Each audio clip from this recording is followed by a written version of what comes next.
Então, vou dar início então ao nosso curso, né, sobre as novidades do CS6. Meu nome é André Guazelli, sou instrutor lá na Alphamídia.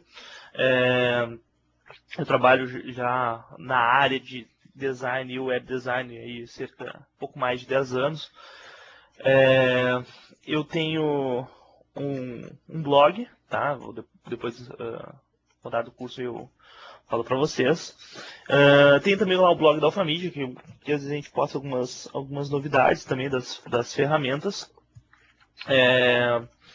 Bom, o CS6 então, na área de web, né, que é o que a gente veio falar hoje. Bom, primeiramente eu vou falar sobre uma ferramenta, tá, que na verdade ela é uma ferramenta que já é bastante conhecida aí no mercado, talvez, mesmo o pessoal que não trabalha muito com ela, né, já ouviu falar, que é o Photoshop. Então deixa eu compartilhar aqui com vocês o Photoshop.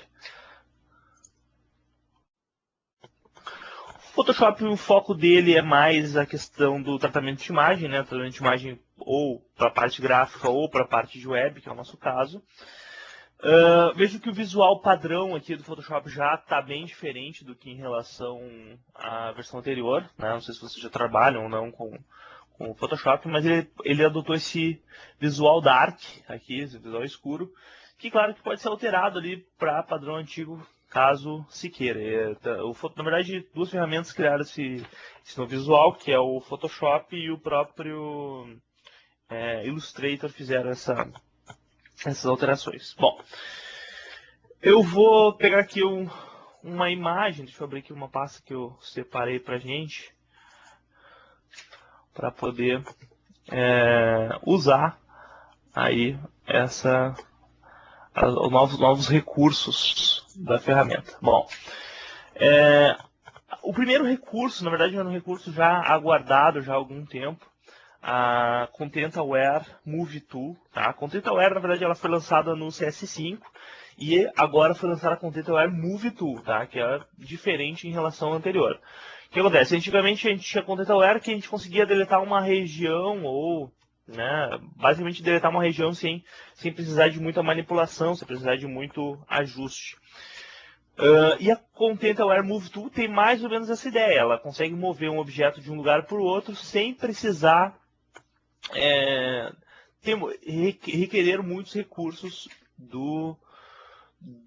de retoque, né? Então, a ferramenta Content Aware Move Tool encontra-se aqui, tá ali no canal do Spot, né? No Photoshop a gente fica segurando ali, caso para poder esperar ali a ferramenta. Eu vou usar essa ferramenta Content Aware Move Tool. Ela funciona, claro que eu teria que fazer uma seleção, né, da área que eu quero. Digamos aqui eu quisesse mover essa o que seria a lâmpada aqui, né, o abajur. Vou mover para o lado, por exemplo. O que acontece? Antigamente, como é que a gente faria? A gente teria que selecionar uma área, né, copiar, colar noutra, né, e depois deletar a anterior. Agora a Content Aware Move Tool ela já faz tudo automático, né? Ela já pega o objeto, já move para o novo lugar, sem precisar necessariamente, né, ter que apagar o anterior. Ele já apaga e já copia no novo. Então essa é uma das claro, tem que fazer alguns ajustes de limpeza aqui nos borrões ainda que pode gerar, mas ele já ficou, né? O movimento de ir e vir ali da Content Aware, ela é super interessante. Uma coisa que mudou bastante no CS6, mas no pacote como um todo, não só no Photoshop, foi a velocidade das ferramentas. Tá tudo acontecendo agora de uma forma mais rápida mesmo, né? Então, antes a gente desenvolvia ali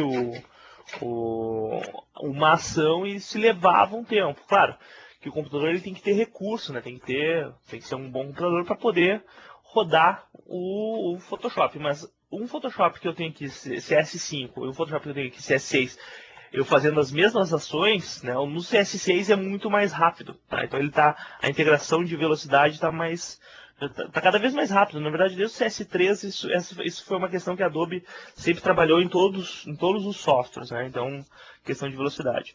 Outra coisa que surgiu agora no CS6, eu confesso para vocês que eu não testei, né? Não sei como é que está essa situação, que na verdade já existia no CS 5.5, mas o CS6 agora eles integraram de uma forma melhor, que é a versão em cloud, né, a versão em nuvem do pacote Adobe, né? Então, na verdade eles estão tentando popularizar, de certa forma, o programa. Porque, claro, os programas eles são realmente caros, né?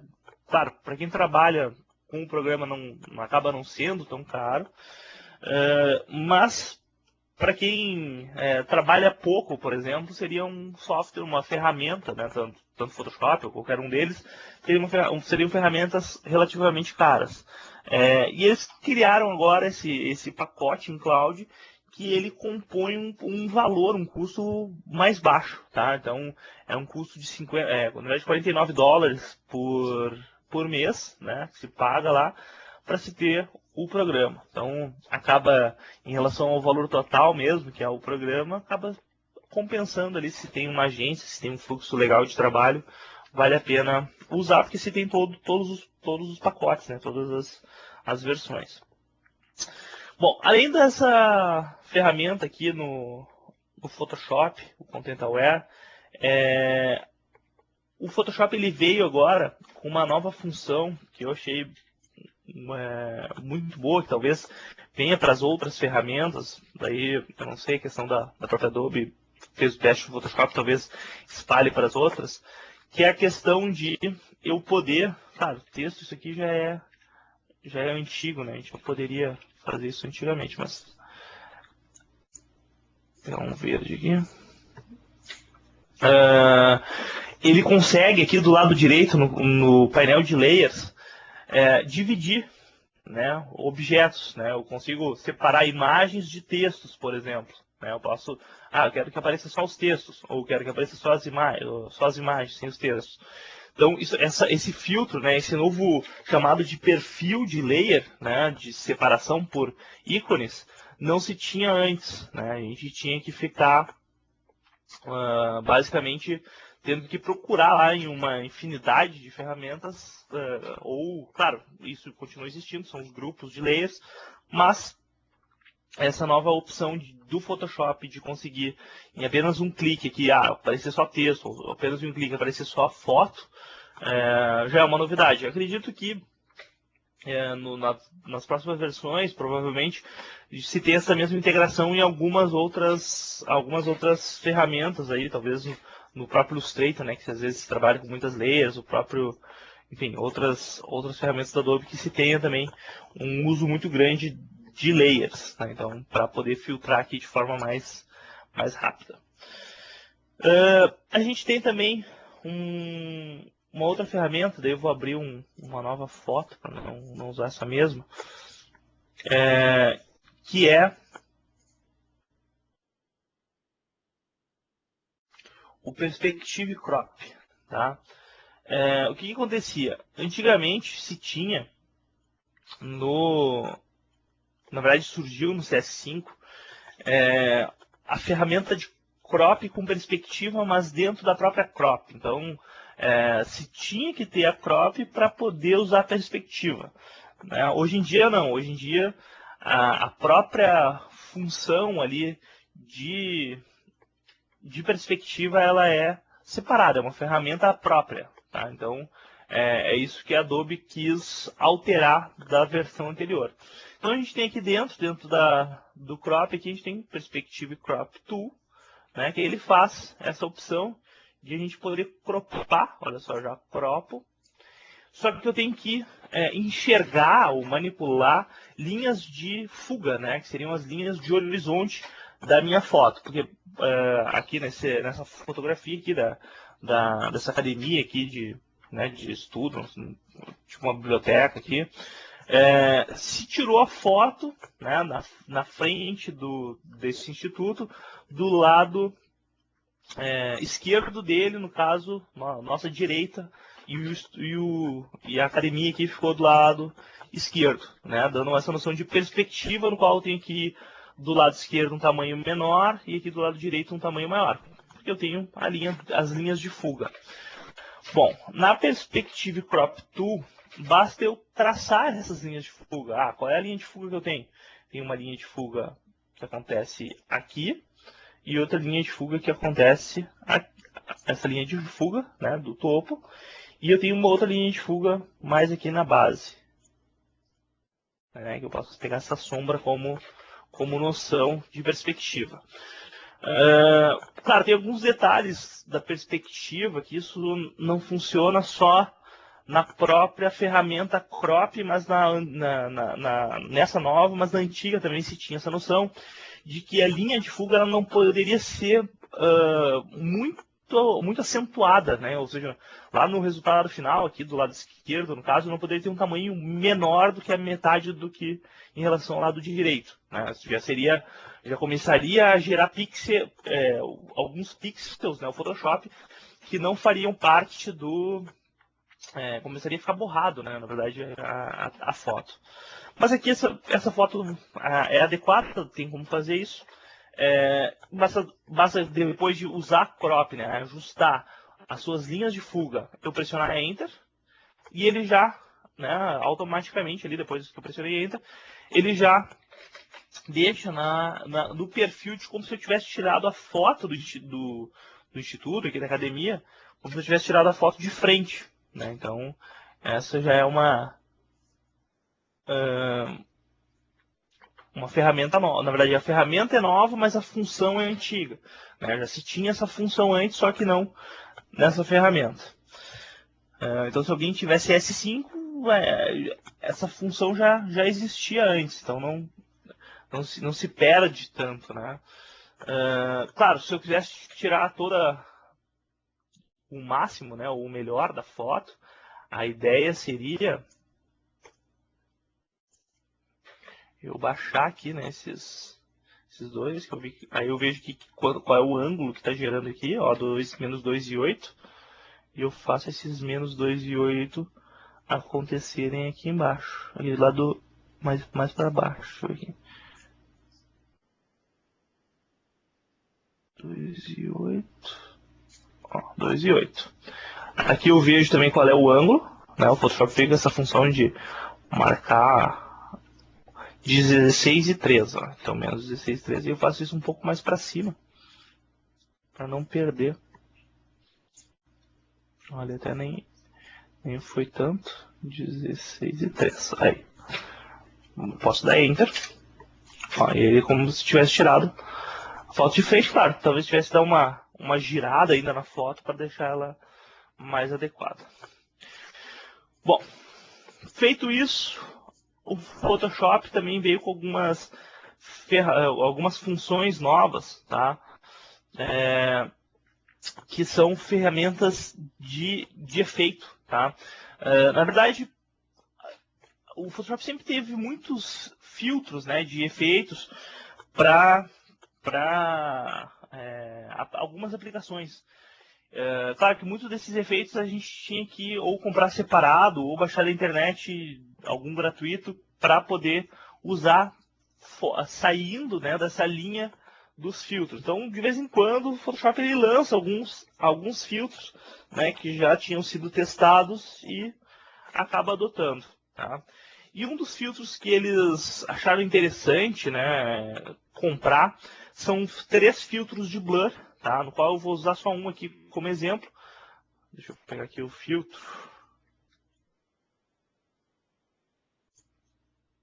Não é esse que eu queria. Era o de cima.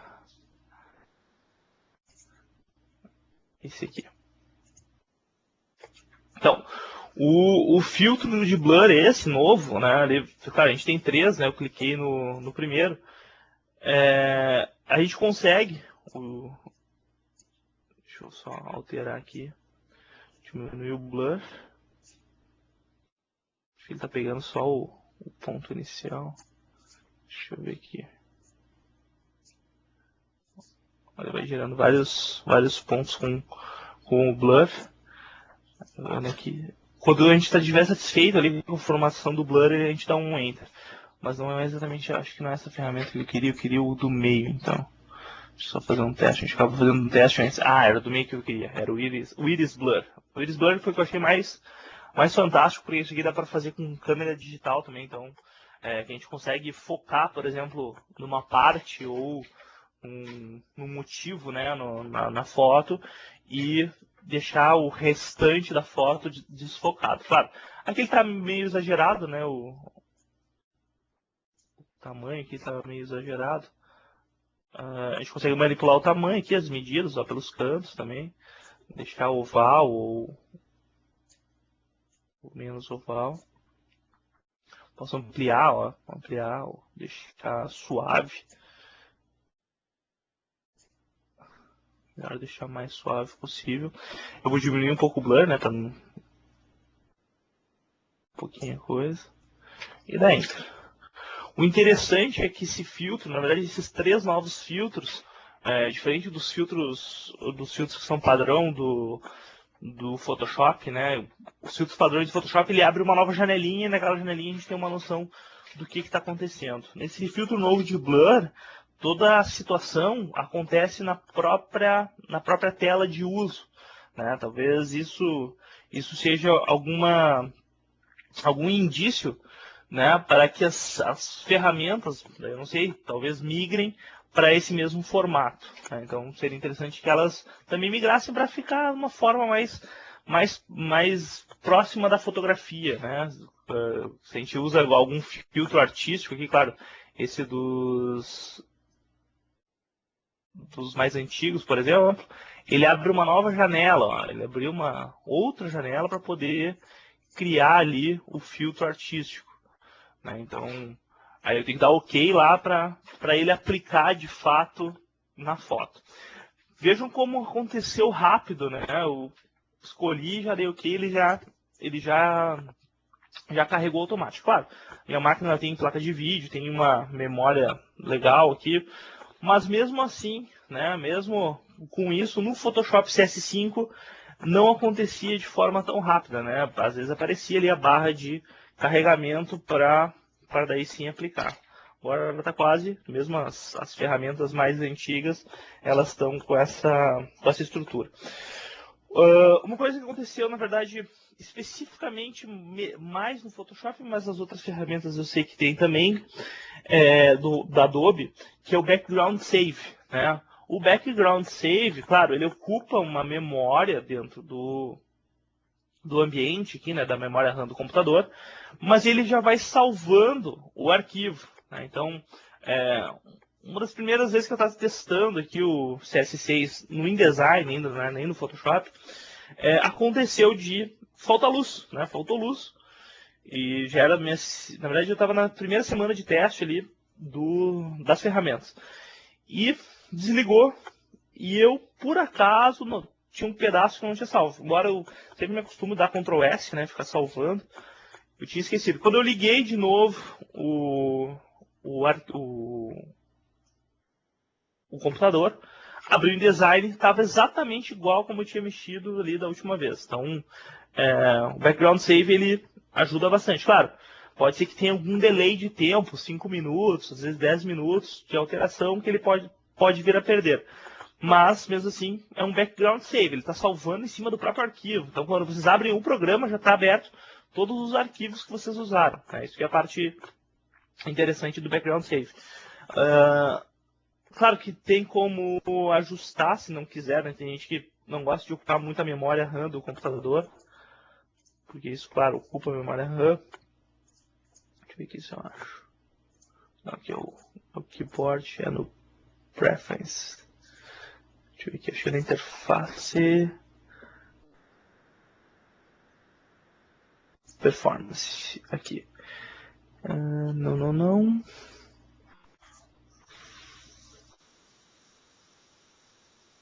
Aqui. File Handling, Save in Background. Ó. Se quiser desmarcar, ó, pode desmarcar esse Save in Background. Veja que ele tem aqui automaticamente salvo a cada 10 minutos. Claro, se eu diminuir esse tempo, eu vou estar ocupando mais memória, né, do Photoshop. Mas ele vai salvando no próprio arquivo, né? Ele não cria uma cópia de segurança, né? Ele salva dentro do próprio arquivo mesmo, né? Isso que é a parte que a Adobe se preocupou bastante, né? Eu já tinha lido, mas não tinha testado de fato, né? Nem recomendo testar, apenas se acontecer mesmo, porque eu sigo com a minha mania de dar Ctrl S, talvez a cada 5 minutos, tá? Então, às vezes o background save esse nem me adianta tanto. Bom, falei de Photoshop aqui, basicamente ferramentas novas, claro, não vou entrar em detalhes do que o Photoshop já tem, porque o Photoshop ele tem muita função já. Isso aqui são só atributos que são novos.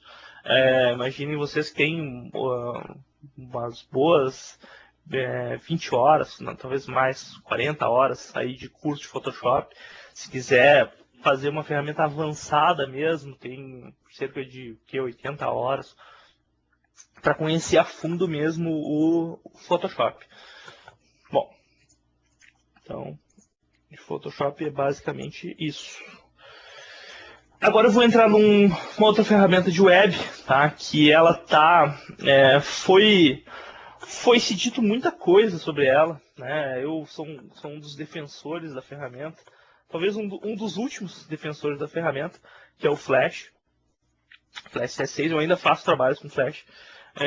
Talvez não tanto quanto há 5 anos atrás, tá? Talvez bem menos do que 5 anos atrás. Estou usando muito mais jQuery e outras funções para desenvolvimento de site. Mas o Flash, ele não veio com grandes novidades do CS5 para o CS6. Tá? Ele veio com pouca diferença. Tá? Só que ele veio com uma diferença fundamental, que é a diferença de uso. Tá?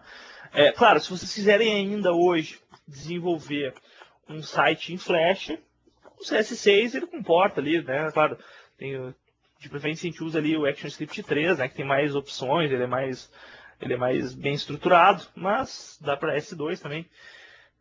Só que tem que se ter em mente o seguinte, né? Hoje em dia, na verdade, há 2 anos atrás já se vem no mercado as ferramentas mobile, né, iPhone, iPad, Kindle, entre outras tantas, tomando conta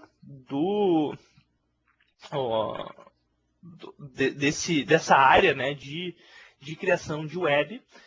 E nem todas as ferramentas, né, principalmente essas que eu citei, não vieram integrado com SWF. Então, se quiser fazer rodar um SWF, não é o SWF puro que roda, né? Então tem que se instalar, por exemplo, um aplicativo Air, né? Aí a partir do Air é que se roda o SWF. Então já é uma função a mais, né? E a pessoa, no caso o usuário, ele tem que ter instalado no mobile dele o Air para poder rodar. Então assim como acontece com Java, né? Às vezes não sei se vocês já enfrentaram isso, de ter algum site que vocês estão navegando e ele pede lá, instale o Java para poder prosseguir.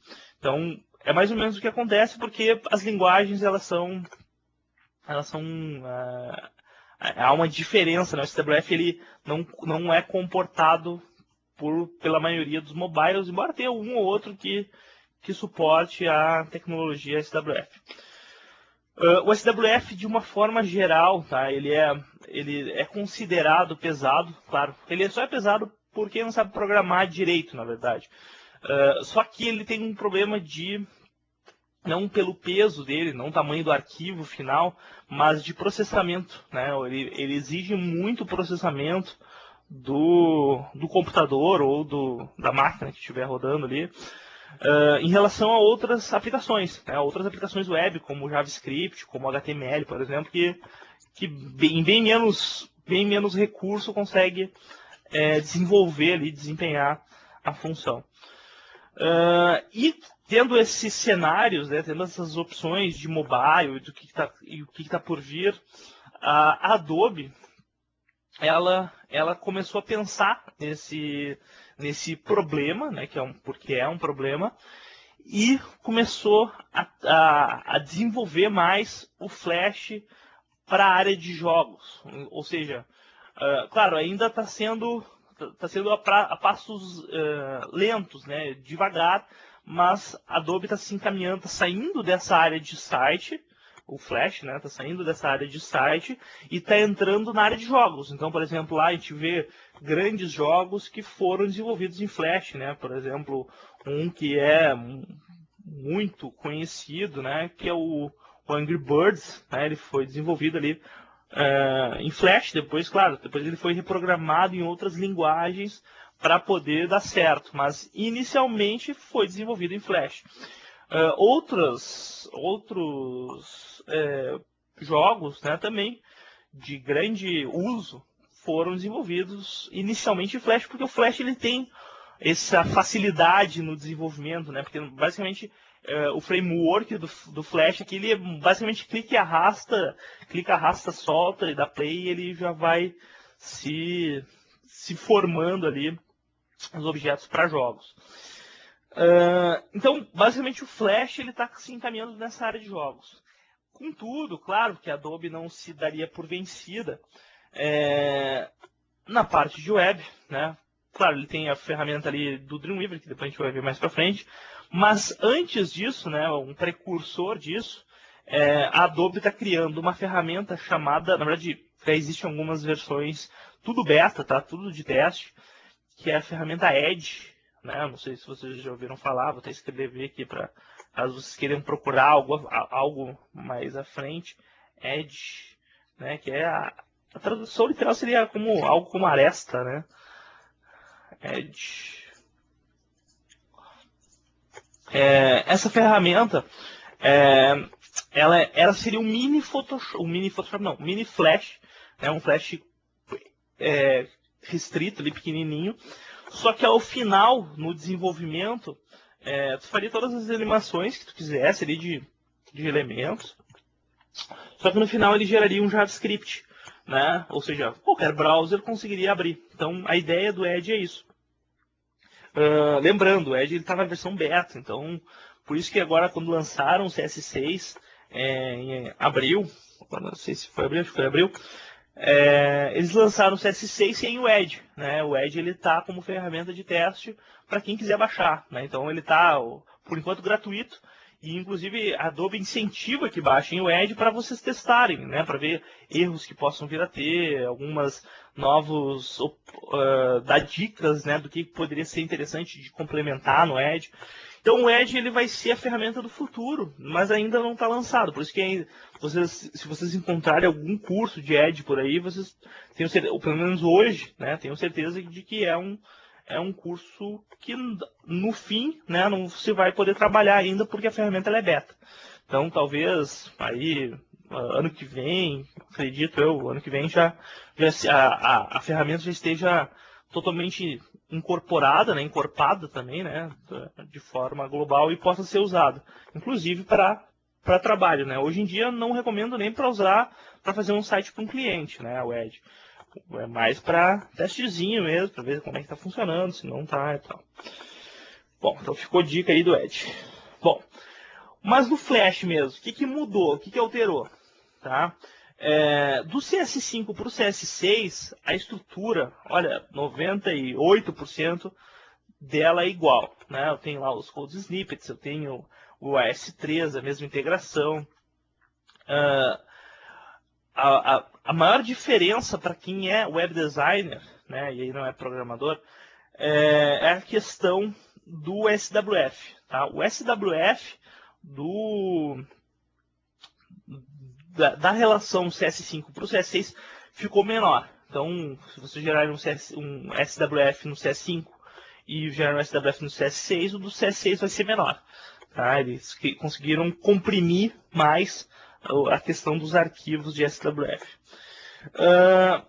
E além disso, claro, eu vou mostrar aqui uma situação que isso pode ser usado no CS5, mas mais a título de curiosidade, que é a questão do uso dos sprites, né? Não sei se vocês já ouviram falar. Então, como o foco agora do Flash é justamente ser... Acabei dando duplo clique sem querer.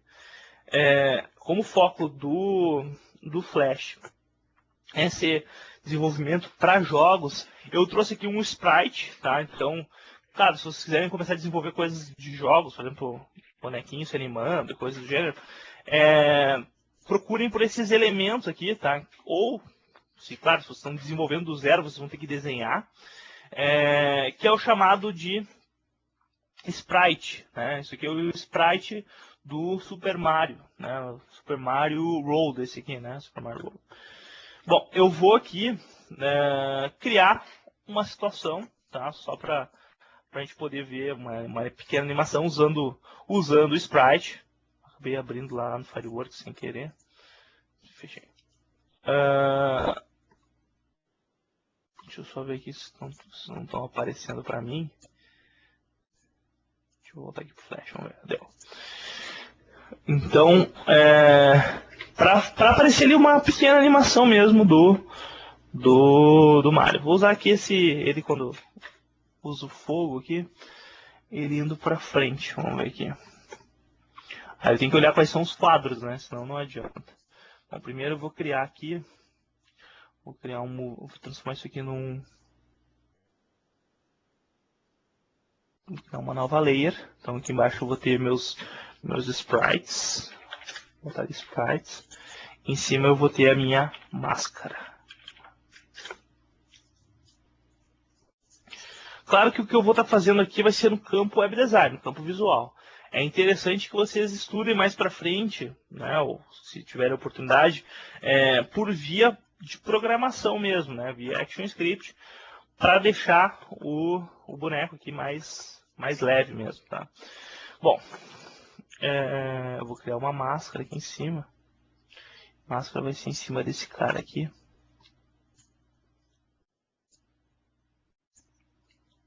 E eu vou criar uma linha guia também.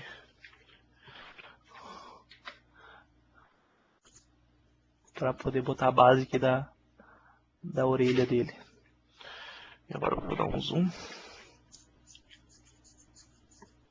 Bom, qual é a ideia aqui, né? A ideia é que ele se movimente, né? Então, eu não sei exatamente qual é o tempo do Mario para se movimentar. Claro, isso aí são feitos testes, né? Antes, não testei. Vou dar um F6 aqui, F5. Deixa eu fazer cada 5 frames de repente. Então aqui nesse frame, por exemplo, digamos que ele tivesse ido para frente. Acho que esse aqui é o para frente, ó.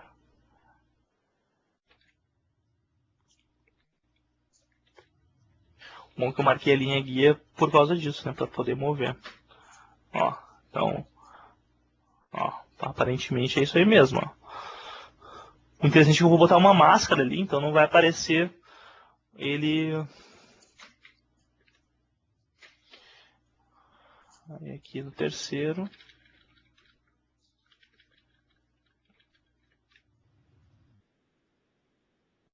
Vamos fazer um teste, vamos ver. Aí provavelmente ele vai e volta, vai e volta.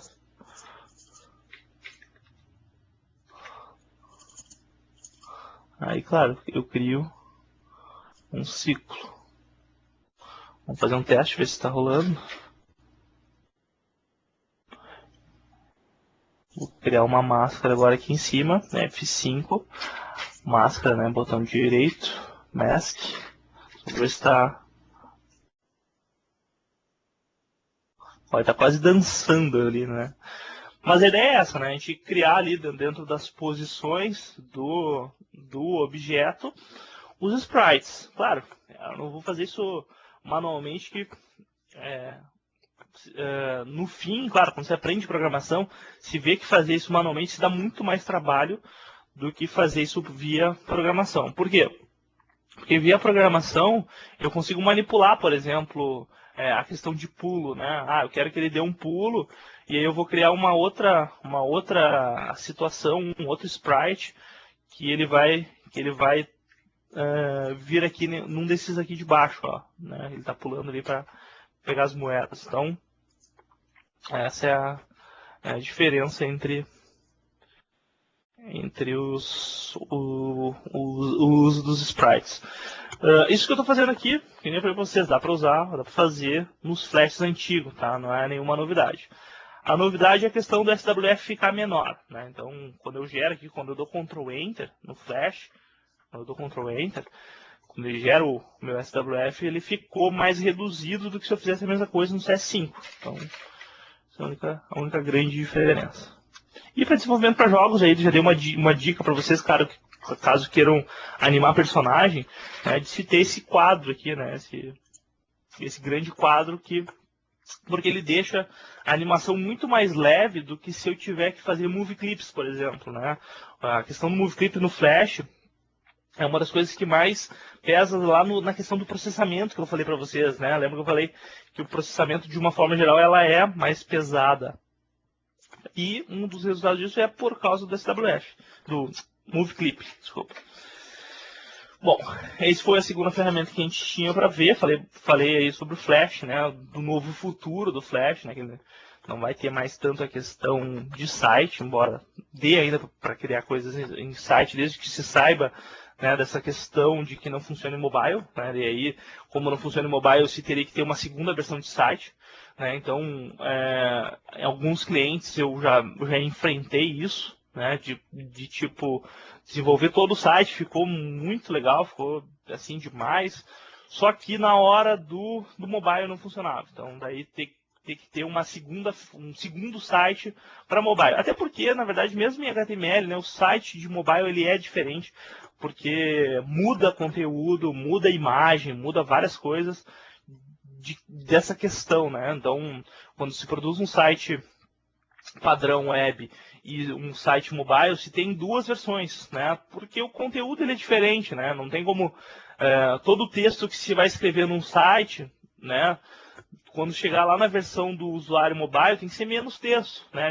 Ele quer que seja mais direto ao ponto, né? Até porque a internet, de uma forma geral, dos mobiles é o 3G, e o 3G ele é muito ruim, né? Ele é muito lento. Então, quanto menos texto, melhor. A questão da imagem também, né? Quando a gente tem uma imagem maior no site padrão, e no mobile a gente vai ter imagens ajustadas, né? Imagens menores, né? O tamanho da imagem ela tem que ser menor. Então, mais por questão disso. Bom, outra ferramenta, então a última ferramenta nossa aí, o web, né? Que essa eu deixei por último, porque realmente é a ferramenta que eu mais gosto, né? Mas eu acho mais interessante, eu uso bastante, uso direto, então que é o Dreamweaver, né? O Dreamweaver CS6, tá? Algumas coisas que alteraram já e eu já testei, então o CS6 é o que eu mais testei do Dreamweaver. Então, uma questão que mudou bastante, na verdade, ele melhorou, ainda não está 100%, mas ele já melhorou bastante, é a questão do FTP, né? Então, aqui o FTP dos arquivos aqui, ele está mais rápido. Antigamente se demorava muito tempo, se tinha uma conexão muito lenta com os servidores, né? E muitas vezes por causa do próprio Dreamweaver, né? Acontecia isso. Né? Então, por exemplo, quando a gente tinha que mandar um site inteiro para o servidor, não valia a pena fazer isso via FTP do Dreamweaver, né?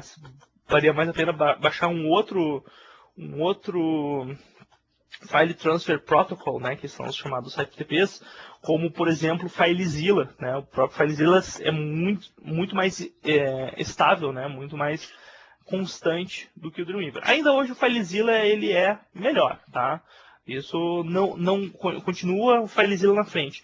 Mas o Dreamweaver, em relação a ele mesmo, ele está muito melhor, ele está muito mais robusto, né? A questão do FTP. Porque era uma grande reclamação que se tinha, isso desde a versão CS3, tá? Então, é um questionamento mais antigo ainda que isso, mas se vem debatendo muitos anos e agora eles conseguiram melhorar, né? Deixar melhor do que em relação ao CS5.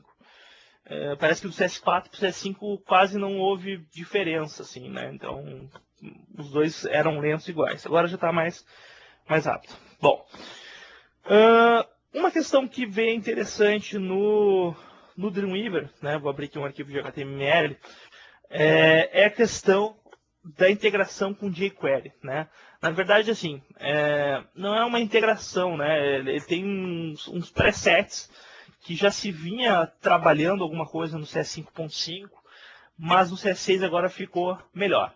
Bom, para quem nunca ouviu falar de jQuery, deixa eu compartilhar aqui o site do jQuery, que é jQuery.com. Então, aqui no site do jQuery, a gente tem a biblioteca jQuery. Claro, eu vou usar aqui a versão de produção para teste, né? A gente está na versão 1.8.0. Eu vou passar para o meu blog, só para vocês já irem se familiarizando, bigbangdigital.com.br/blog. Então, anotem aí. Lá eu posto várias dicas, né? De vários assuntos. Tem algumas videoaulas ali também, tem também alguns sites interessantes, então, bom, dei uma pesquisada ali também. Bom, o jQuery, então. jQuery, o que acontece? O jQuery ele foi criado, na verdade, com o intuito de, inicialmente, de substituir várias ações de JavaScript. Então, o que acontecia? O John Haskell, que é o criador do jQuery, um dos caras que trabalha lá na Mozilla, ele começou a criar a biblioteca jQuery porque ele notou que várias funções JavaScript eram parecidas, que ele precisava fazer, era tudo muito igual. E ele viu por que não criar uma biblioteca, né, que seja com vários recursos pré-prontos, e eu simplesmente dou um comando e ele puxa aquele recurso todo. Né? Então, se a gente tivesse que programar uma animação, por exemplo, via JavaScript, se demoraria muito tempo. E com o jQuery, eu escrevo a mesma animação com muito menos linhas, né? Talvez com uma ou duas linhas, né? Que é o intuito do jQuery. Bom, aqui, não sei qual é o grau de conhecimento web de vocês, mas só para vocês saberem, aqui em cima a gente tem o doctype, que tem que ser declarado, né? No HTML5 ele muda um pouco, a gente está na versão XHTML, vai durar ainda mais alguns anos. Aqui eu tenho o HTML, abertura do meu HTML, fechamento do HTML. São as chamadas tags, esses elementos aqui, tá? Tem o head, aqui dentro do head eu vou escrever script, CSS e outras coisas. E aqui o body, que é o que o usuário visualiza. Head, minha comunicação com robôs de busca e com o próprio browser. E body, a comunicação com o usuário. Então, basicamente isso. Bom, primeiro eu vou me comunicar lá com o script. E vou carregar o jQuery. Vou deixar o caminho completo aqui, o caminho web dele. E embaixo aqui vou criar uma manipulação jQuery. Claro, não existe ferramenta design para jQuery. Né? Então, pelo menos até hoje não existe. Né? Pode ser que algum dia venha a existir. Deixa eu botar aqui no Dreamweaver. Aula DW. Pode ser que algum dia venha a existir, né? Então, o próprio Edge talvez faça essas funções, né, de manipulação lá das animações que eu crio manualmente, clicando e arrastando, para a função do JavaScript mesmo. Bom, aqui eu vou dizer que ele abriu o document ready. Esse autocomplete aqui, tá vendo? Esse autocomplete que deu ali, que eu pude botar para baixo e dar Enter, é uma função que surgiu no CS 5.5 e foi fundamentada, melhorada agora no CS 6. Então, antes eu tinha que escrever quase que tudo aqui para poder criar. Bom, uma das coisas mais conhecidas em desenvolvimento de site, então se vocês vão trabalhar com site, vocês vão ouvir cedo ou tarde falar sobre isso, são as chamadas divs. Né? Então eu vou criar aqui uma div de teste. Né? O que é div? A div é um container, né? É como se fosse uma caixa onde eu coloco o meu layout. Né? Então, basicamente todo o site ele é formado por divs, formatado todo ele por div. Então eu vou criar aqui uma div só para teste, chamada de quadrado. Tem uma largura 300, uma altura 300, e para eu visualizar ela uma cor de fundo. Esses presets aqui de cor já existiam antes, tá? Então isso aqui não é nenhuma novidade. A novidade são os presets que acontecem aqui dentro do jQuery, tá? O que acontece? Então eu vou desenhar agora no board, né, para o usuário visualizar a div de quadrado. Bom, por enquanto, hoje em dia, né, se eu for aqui no design, tem aqui esse retângulo que na verdade é um quadrado, né? Dentro ali do body, que é o que o usuário está vendo. Só que o que acontece? Via CSS, via JavaScript, via jQuery, na verdade, eu consigo animar ele, né? Eu consigo criar um efeito de animação. Que grande parte dos sites hoje em dia, galerias de imagem, slideshow, né? Que é no topo do site eu tenho um slideshow. Todas essas funções novas, elas são desenvolvidas por jQuery, né? Então, claro, ou eu posso criar essa manipulação manual, ou eu posso pegar um plugin que esteja pronto e usar aquele plugin, né? Claro que muitas vezes vale mais a pena pegar um plugin pronto e alterar as necessidades que a gente precisa, do que gerar um plugin do zero. Bom, aqui dentro do jQuery, então, por exemplo, eu vou puxar aqui o quadrado lá embaixo, né? Quadrado. Eu vou ter sustenido, vejam que aqui embaixo já apareceu a palavra quadrado.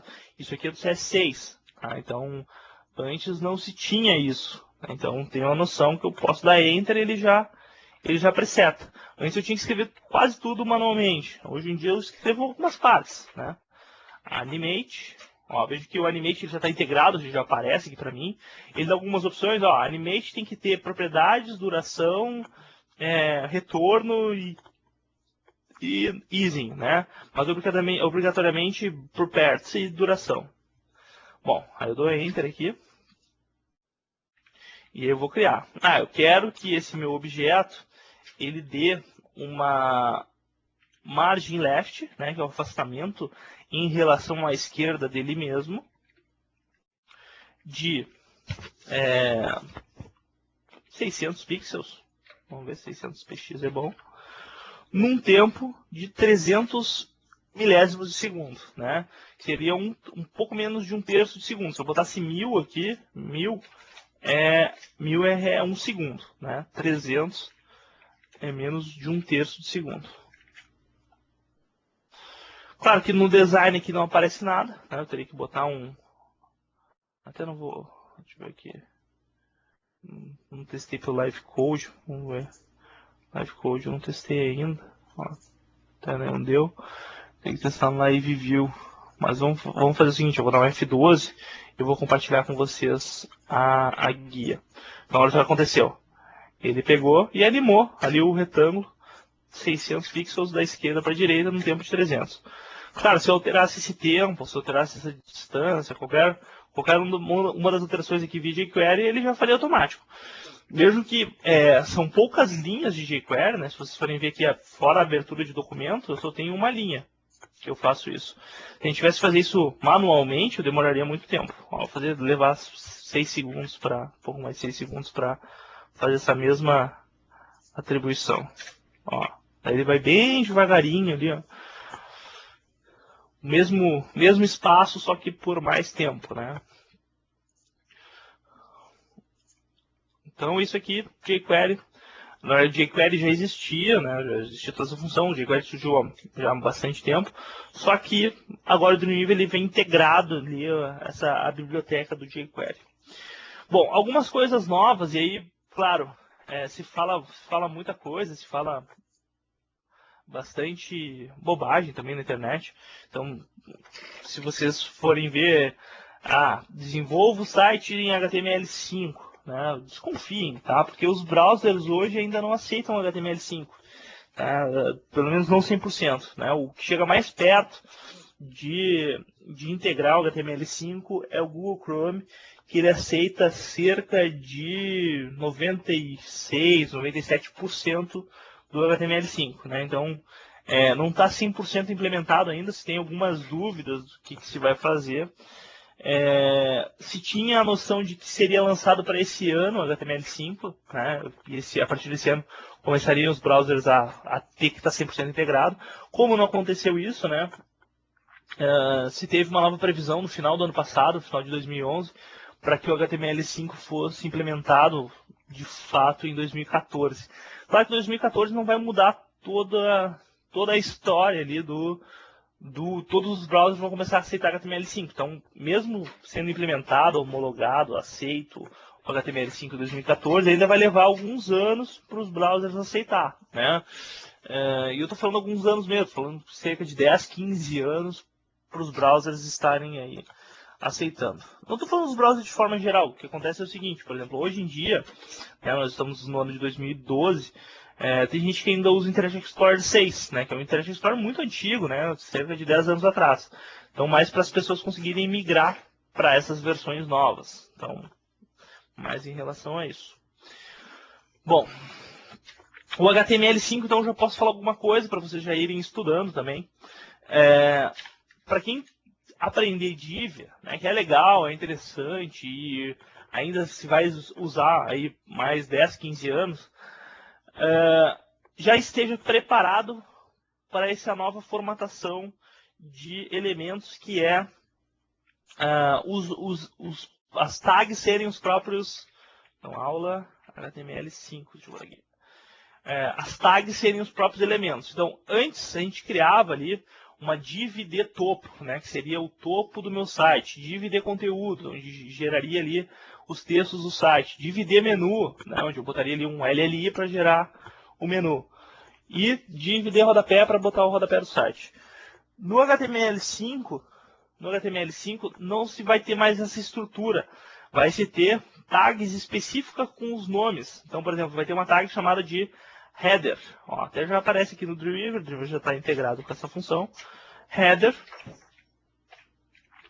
E aí simplesmente eu escrevo aqui, ó, eu quero que...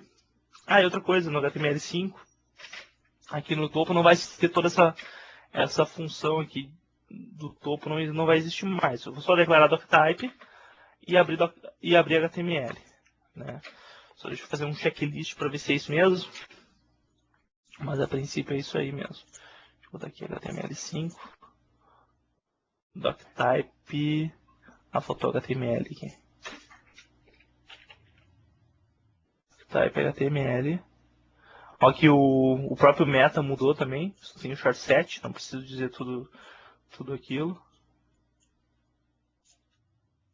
Ó, só short set igual.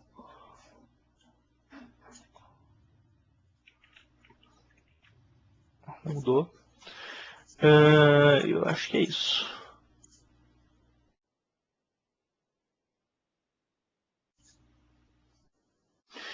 Então a tag de header vai ser tipo o topo do site. Então eu vou fazer aqui topo do site. E aqui dentro, claro, o CSS vai continuar. Claro que eu estou usando CSS interno. O melhor uso do CSS é externo, né? Quem for estudar HTML a fundo, aí, começar a desenvolver site, vai ver que... E eu ponho aqui, header. Aí eu ponho largura do header. 960 px. A altura do header. 150 px. Cor de fundo, só para eu poder enxergar ali.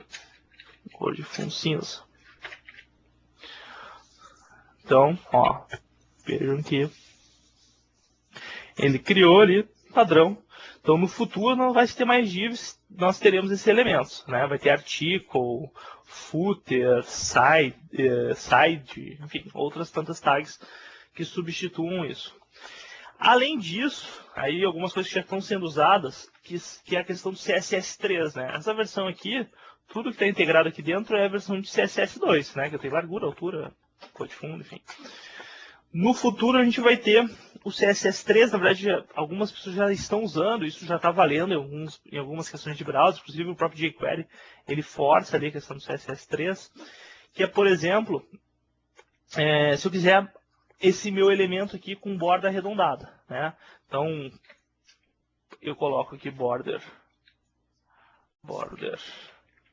radius, ó, que já vem integrado no Dreamweaver, no CS5, se você testar, não existe, 15 pixels. E se eu for olhar lá no design, ó, deixa eu botar aqui no F12. O design ainda não está aparecendo. Ó, aparece o canto arredondado da div.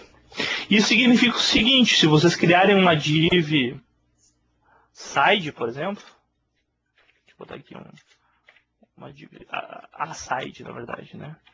A side, que seja um quadrado. Então eu vou copiar a regra lá do anterior.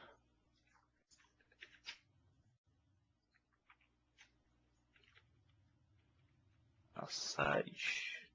Então seja um quadrado, 300 por 300. e eu for fazer um teste, olha só, se eu for fazer um teste de border radius também, eu vou aumentar bem aqui, eu vou botar 100.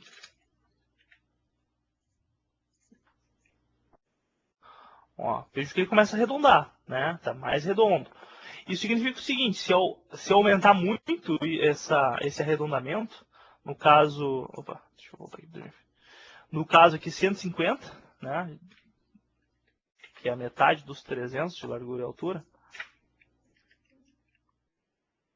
eu vou ter um elemento círculo, né? Eu vou ter um círculo, uma div circular. Isso aqui não era imaginado, né? Há alguns anos atrás, né? Se imaginava só divs quadradas, né? E por isso que hoje em dia se tem muito site quadrado e dificilmente os sites mais bonitos, que são pessoas, programadores que se puxam lá na hora de programação para conseguir chegar num design diferente. Né? Então, no futuro se vai ter uma lógica, uma intenção mais fácil de se chegar nessa estrutura aqui de arredondar divs, por exemplo. Embora isso aqui não seja uma div, né? Mas só para vocês entenderem o que seja. Claro, se eu quisesse botar, por exemplo, border radius, eu acho que é left top. Deixa eu ver se é left top ou top left. Só para fazer um teste. Ou é isso ou é o contrário. É o contrário. Primeiro top, depois left.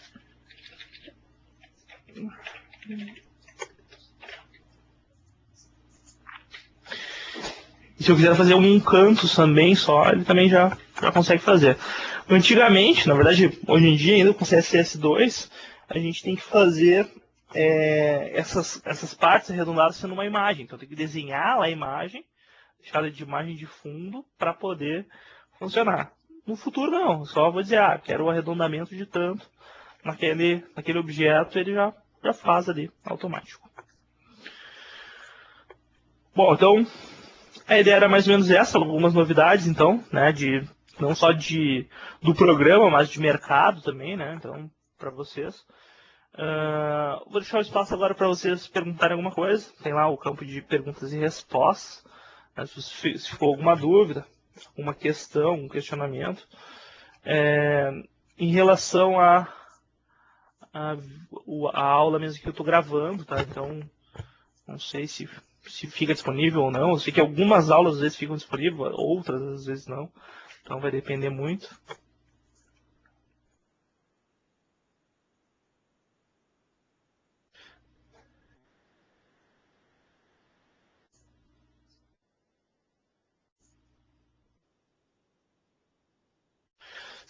A integração do CMS, para ver se eu entendi. A integração do CMS, tu diz do HTML5 e do CSS, né?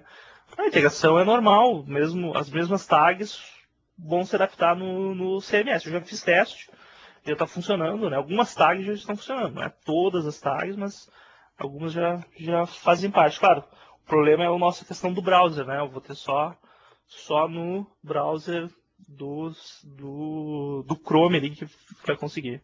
Sim, eu testei inclusive com Joomla. Né? Eu já fiz teste também em CSS3 com WordPress também no meu blog ele é WordPress, então funciona normal, integração tranquilo, não tem grandes segredos. A maior dificuldade mesmo é o browser aceitar, não a nossa parte de back-end, né, de criação mesmo, não tem muito mistério. O banco de dados, o PHP, o ASP, ou o que for, o Java, que for criado, já consegue trabalhar tranquilo com as tags. Inclusive XML, né? Se for trabalhar alguma coisa em relação ao XML também funciona.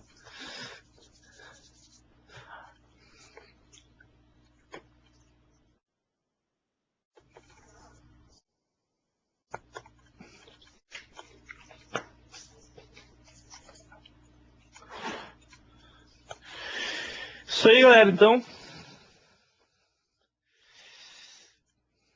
Acho que é isso aí, então. Bom, obrigado por ter assistido aí a aula. Né? Nosso quórum hoje foi pequeno, né? Normalmente, talvez por ser na tarde, né? reduz um pouco. Quando a gente tem um evento que é mais noturno, assim, se tem um número maior de participantes. Mas legal que deu para abranger aí bastante conteúdo, bastante novidade aí do CS6, de mercado também. Qualquer coisa, entre em contato lá com a Alfamid, né? Lá tem o e-mail lá, que é o matricula@alfamidia.com.br, que dá para tirar dúvidas, né, de curso online, como é que funciona. O legal do curso online é que tudo fica gravado, né? Vocês ficam com vocês, os arquivos, vocês podem assistir quando quiserem, quantas vezes quiserem. Então tem essa parte aí. Beleza, então. Valeu, então.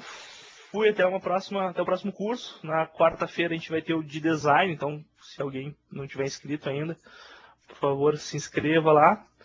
E até uma próxima. Abraço.